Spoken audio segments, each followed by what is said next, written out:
E agora a nova pesquisa da Genial Quest, que foi divulgada nesta quarta-feira, aponta que 44% dos brasileiros acreditam que Jair Bolsonaro errou ao indicar o filho Flávio Bolsonaro para a disputa presidencial.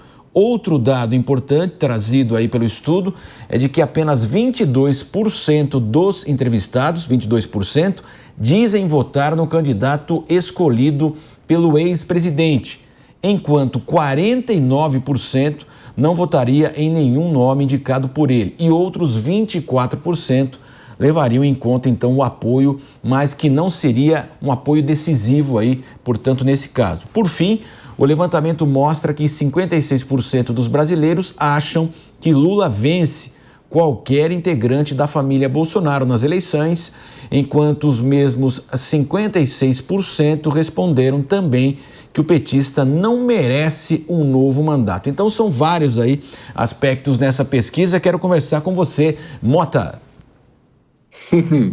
Lá vou eu de novo. Eu não acredito em pesquisas.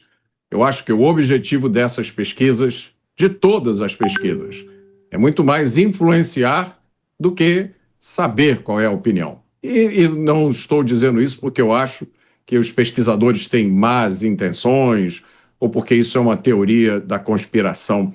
Isso é como a política funciona. Vamos imaginar, eu acho que essas pesquisas fazem consultas, em média, 2.000 pessoas. Tá? 2.000 pessoas respondem. E 200 milhões de pessoas ficam sabendo das respostas. E aí conclui, não, veja, olha só, o pessoal prefere esse candidato, o pessoal está inclinado nessa direção. É melhor eu ir junto para não desperdiçar o meu voto. Olha, eu queria que vocês percebessem a pergunta. A pergunta é, Bolsonaro errou ao indicar Flávio? Por que a pesquisa não foi simplesmente, você vota no Flávio?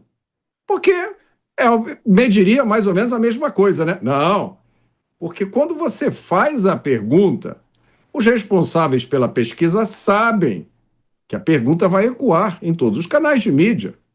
As pessoas vão se fazer essa pergunta.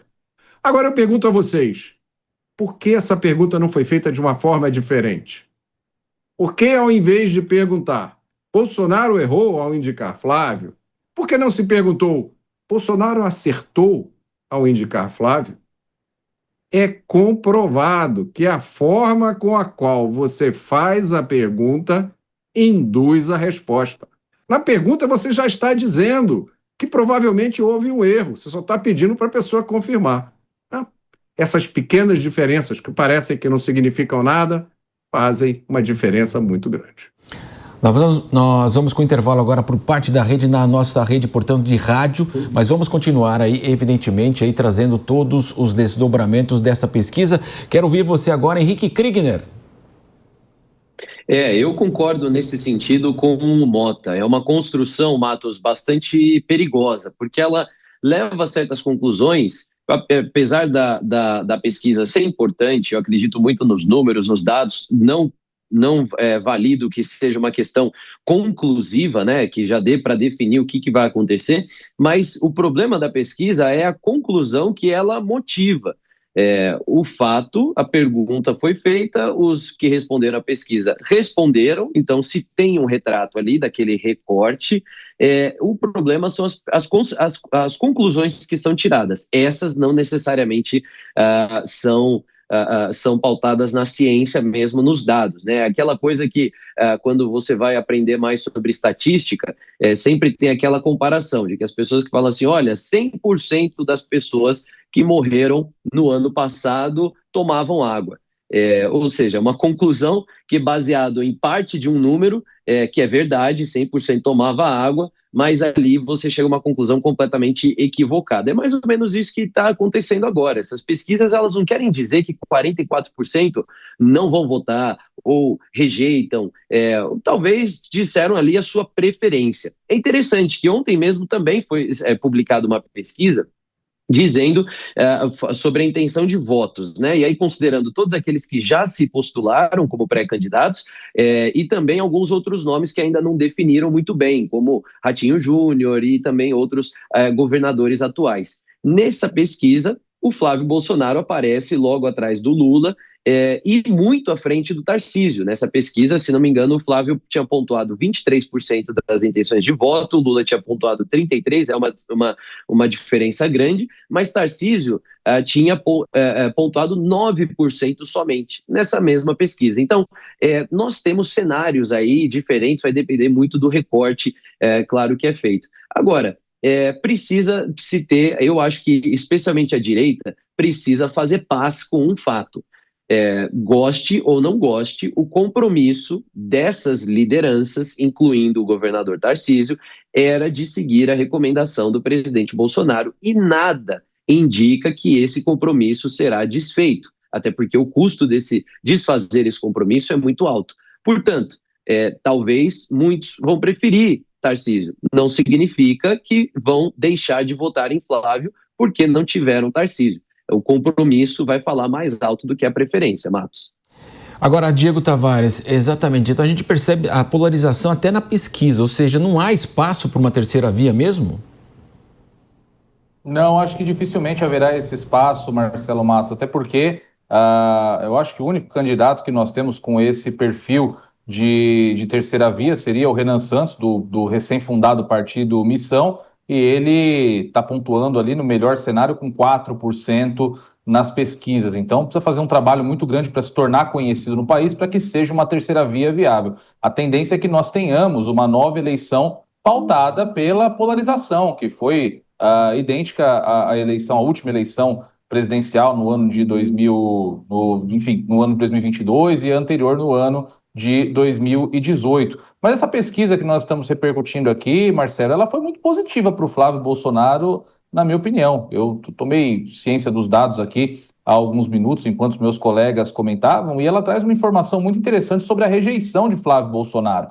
Esse levantamento da Genial Quest, que é bom pontuar, é um levantamento feito por players do mercado financeiro, que tem interesse nessas informações justamente para tomada de decisão que impacta financeiramente em seus negócios, trouxe a rejeição de Lula e a rejeição de Flávio Bolsonaro dentro de uma zona de empate. Para ser mais preciso aqui, Flávio Bolsonaro com uma rejeição de 55% e Lula com uma rejeição de 54%. Isso já traz um cenário muito mais competitivo para a candidatura de Flávio, novamente considerando que Lula ainda tem um resto de mandato em um ano muito difícil, com um relacionamento desgastado com o parlamento, o Brasil com as finanças muito fragilizadas, o Brasil precisará fazer cortes significativos em áreas muito críticas do governo Lula, então isso pode atrair para o presidente um pouco mais de rejeição. E nós sempre repetimos aqui, ao longo das últimas edições, o segundo turno dessas eleições será pautada pela rejeição. O candidato que tiver a menor rejeição tem grandes chances de ser o vitorioso. Então, hoje nós já temos um cenário, por esse levantamento, um empate entre as rejeições de Lula e Flávio Bolsonaro. Esse é o dado mais importante das pesquisas que se fazem numa data mais distante das eleições, porque a intenção de voto realmente é muito variável, pode trazer dados muito diferentes de um instituto para outro, e também ao longo do processo de pré-campanha e campanha pode se alterar. A rejeição ela é mais estável, e tendo esse empate tomado por uma realidade, Flávio Bolsonaro passa a ter chances reais, eliminando aquela tese que vinha até então de que sua rejeição seria muito maior do que a do presidente Lula, e por isso Lula teria uma eleição facilitada no segundo turno. Pela pesquisa de hoje, o jogo está muito aberto e Flávio ganha mais competitividade e robustez, o que deve fazer com que ele considere mais e mais manter de fato a candidatura. Estamos debatendo aqui agora com o retorno de toda a nossa rede de rádio a questão da pesquisa, se Bolsonaro errou ou não lançar Flávio. E Mota, tem um dado, é isso que o Diego está falando também, que ao mesmo tempo, né, são várias facetas aí. O levantamento mostra que 56% dos brasileiros acham que Lula vence qualquer integrante nas eleições, mas também tem um montante de que 56% responderam que o petista não merece um novo mandato. Marcelo, mais uma vez, eu fico me perguntando qual é o significado desses dados. E se em vez de 56 fosse 53, ou fosse 47, ou fosse 68. Eu não acho que isso faz diferença nenhuma diante da situação do Brasil. Se nós fôssemos um país como os Estados Unidos já foi, não é nem como os Estados Unidos é hoje, porque os Estados Unidos não está numa situação muito tranquila. Mas houve uma época em que a diferença entre republicanos e democratas não era grande. Eu morei nos Estados Unidos de 89, no final de 89 a 94, e eu nunca vi, naquela época, embates do tipo que a gente vê hoje na política americana. Para o brasileiro, você ouvia um democrata, ouvia um republicano, era mais ou menos a mesma coisa. Então, vamos resolver essa diferença como? Vamos fazer pesquisa de opinião, vamos procurar, né, um detalhezinho, pelo em ovo, o detalhezinho na cabeça do alfinete. Hoje, nós estamos diante de questões muito sérias no Brasil. Eu não acredito que as pessoas tenham dúvida sobre o que elas preferem para a vida delas.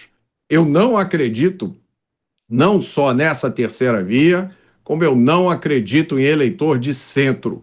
Não existe eleitor de centro.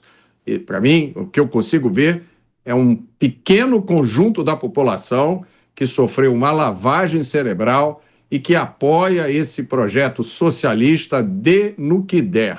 Para eles, isso aí é a solução para todos os problemas do mundo. Papai Estado tem que tomar conta da gente. Se tiver que pagar 100% de imposto, está ótimo. Se tiver que comer comida no lixo, não tem problema. Pelo menos acabou a desigualdade. Todo mundo vai ser igual na pobreza. Eu vejo o resto, e tem também, lógico, um grupo de apoiadores do presidente Jair Bolsonaro.